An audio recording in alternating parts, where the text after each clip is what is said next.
নমস্কার। অনেকের অনুরোধে আজকে আপনাদের পঞ্চতত্ত্বের পরিচয় অর্থাৎ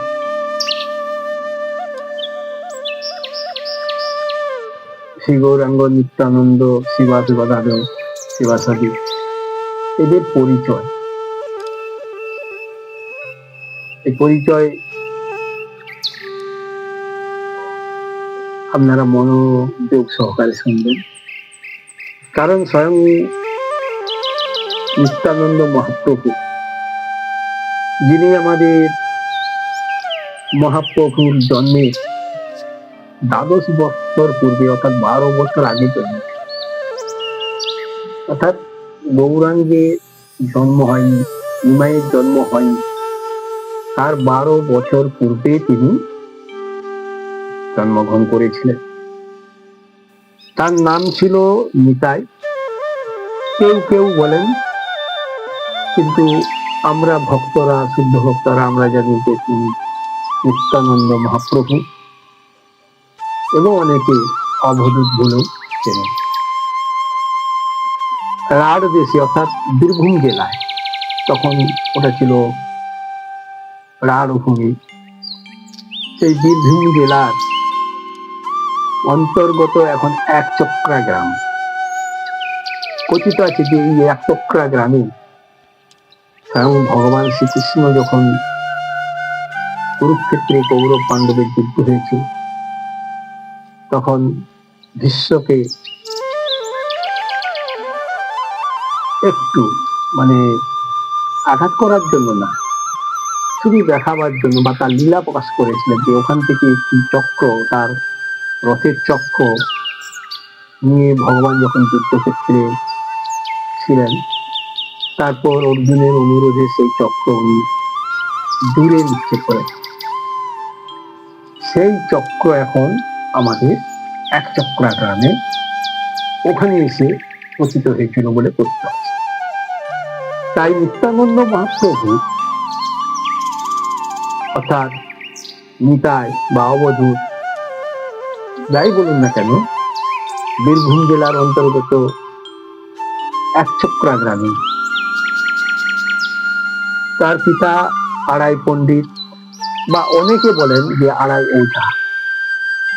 তখন ওই অঞ্চলে বা পাশাপাশি সাপের ভীষণ রকমের একটা উৎপাত ছিল।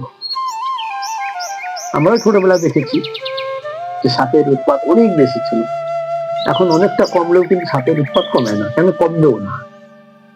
পত্রিকাতে দেখবেন প্রতি বছর সর্পের একটা পার্সেন্টেজ দেওয়া হয়, জল কতটা, কৃমি কতটা, কীট কতটা, পতঙ্গ কতটা, সর্প কতটা, বজ্র কতটা, এইভাবে বিভিন্ন রকম পরিমাপ করা হয় প্রতি বছর। সেখানে যদি আপনারা দেখেন যে নিত্যানন্দ মহাপ্রভুর পিতা আড়াই পণ্ডিত বা আড়াই ওঝা এবং মা ছিলেন পদ্মাবতী দেবী। আমাদের নিত্যানন্দ মহাপ্রভু দুবার বিয়ে করেছিলেন। দুটি স্ত্রী, প্রথম স্ত্রী জাহ্নবী দেবী এবং দ্বিতীয় স্ত্রী বসুধা দেবী। এই দুটি স্ত্রী থাকলেও তার কিন্তু সাধন ভোজনার পথে কখনো কোনো রকম অসুবিধা হয়। পঞ্চতত্ত্বের প্রথম তত্ত্ব নিত্যানন্দ মহাপ্রভুর পরিচয় আপনারা পেলেন। আমরা এরপর অদ্বৈত আচার্যের পরিচয়। অদ্বৈত আচার্য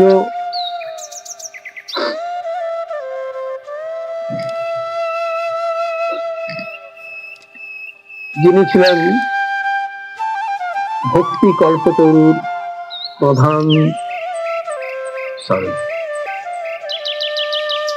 ভক্তি কল্পতরু অর্থাৎ কল্পতরু রামকৃষ্ণ করে গেছেন,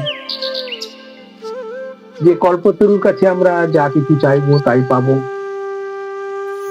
কিন্তু আমাদের শ্রী অদ্বৈতাচার্য তিনি এত বড় মাপের ভক্ত, যিনি ভক্তি কল্পতরু। এই ভক্তি কল্পতরু স্বরূপ যিনি শ্রীহট্টের লাউড় গ্রামে বারেন্দ্র ব্রহ্মকুলের আশ্রম, তার জন্মগ্রহণ করেছিলেন। পিতা কুবের পণ্ডিত এবং মাতা ছিল নাভা দেবী। দুই স্ত্রী, সীতা দেবী ও শ্রীদেবী। নাভা দেবীর নাম আপনারা সবাই জানেন, যে যখনই আমাদের গৌরাঙ্গ মহাপ্রভুর কোনো কাজের কোন রকম ত্রুটি মার্জিত হয়েছে, সেটা নাভা দেবীর দ্বারাই সম্পন্ন। ভীষণ জ্ঞানী এবং ভীষণ ভক্তি করা, ভক্তির সেবাতে যার কোনো ঝুলি নেই। সেই মহাপ্রভুর আবির্ভাবের বহু পূর্বে তার জন্য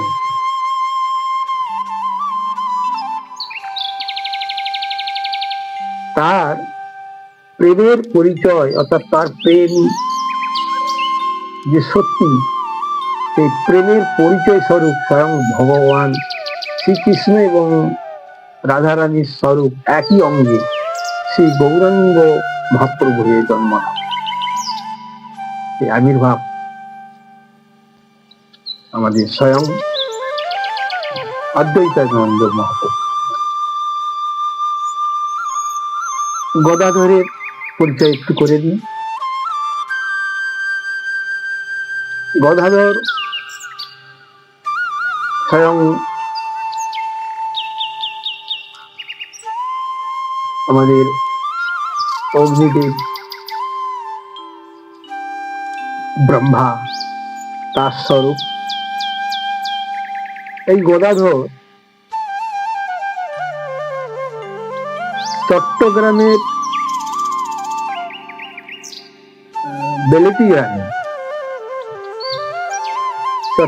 বেলেটি গ্রামে জন্ম হয়েছিল বা আবির্ভাব হয়েছিল। পিতা শ্রী মাধব মিশ্র এবং মাতা রত্নাবতী। এই গদাধর যখনই আমাদের পঞ্চতত্ত্বের সান্নিধ্যে হরিবাসর হতো,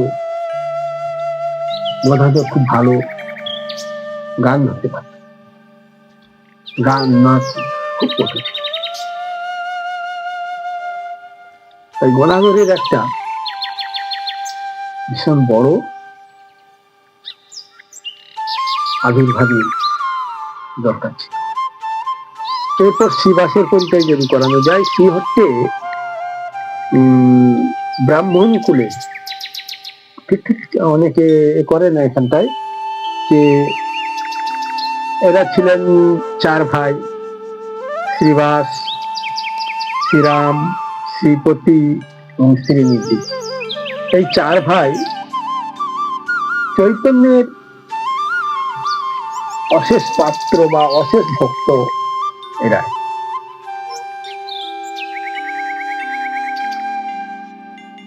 শ্রীবাসের স্ত্রী মলিনা দেবী ছিলেন ব্রজের স্তনদাত্রী ধাত্রী অম্বিকা। এই শ্রীবাসের গৃহে যখন নিত্যানন্দ মহাপ্রভু, গৌরাঙ্গ মহাপ্রভু সবাই হরিনাম করতেন, অর্থাৎ দরজা বন্ধ করে হরিনাম করতেন, তখন এই মালিনী দেবী, শ্রীবাসের স্ত্রী, তার পরিচর্যার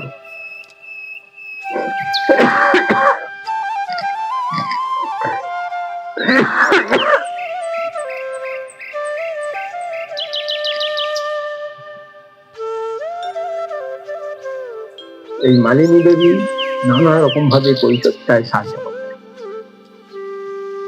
বিশেষ করে ঠান্ডা লেগে গেছে, যার জন্য কষ্ট একটু হচ্ছে, যাক বলে নিচ্ছি। এরপর স্বয়ং শ্রী গৌরাঙ্গ, আপনারা জানেন যে নবদ্বীপে গঙ্গার দক্ষিণ ভাগে স্বয়ং গৌরাঙ্গ মহাপ্রভুর জন্ম, যেটা কিনা প্রায় 500 বছর পূর্বে তন্ত্রসার গ্রন্থে লেখা রয়েছে। গঙ্গায়া দক্ষিণ ভাগে নবদ্বীপে মনোরমে কলৌ পাপ নাশায় শচী গর্ভে সনাতনী।